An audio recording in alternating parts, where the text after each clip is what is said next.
I guess it was the wrong week to do a Nintendo-related trailer analysis.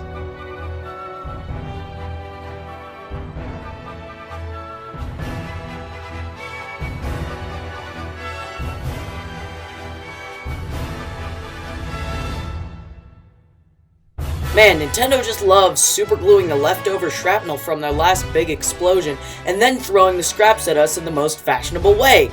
More hype! Yay! The newest Hyrule Warriors installation in this series has us in the feet of Zelda, Link, and the 4 champions: Fish, Rock, the only good one, and Ravioli. The trailer was released Tuesday, September 8th, and I only thought that it was yet again the opportune time to analyze this trailer as well.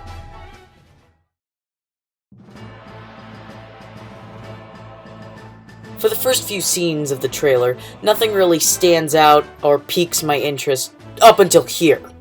This part really interests me, seeing as how Link is using a bomb room when he shouldn't have access to them. Continuity-wise, this absolutely breaks the Breath of the Wild story and timeline. On the gameplay side, it gives the player some familiarity to the moveset. Perhaps they're dispensable, and there's a limited supply, but the way it's pulled out and used just looks like it's a rune. The next few scenes don't have anything that stand out up until we get to this part. The Guardians that are falling out of the pillars that surrounded the castle gave us some great insight into how the Guardians turned bad. But do these pillars also create Guardians? Did Ashika create these pillars to mass-produce Guardians? Who knows?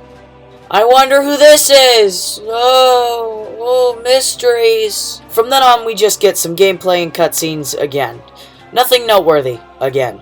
So that really just sums up the trailer itself.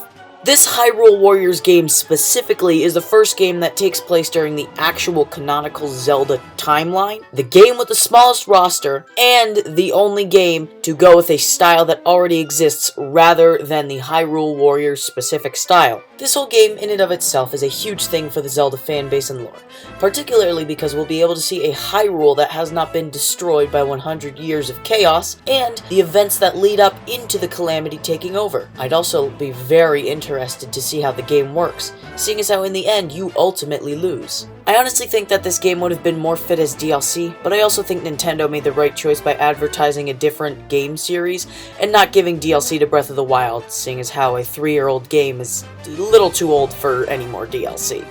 I've never played any of the Hyrule Warriors games, and I've never really been into the idea of them, but with this game, I'm really considering getting the game to be able to learn more about the Breath of the Wild history, and to play as Zelda. Of course, there's the whole good ending is a game over, and the bad ending is a game over, but it's still always fun to see what Nintendo can come up with, especially in this kind of situation.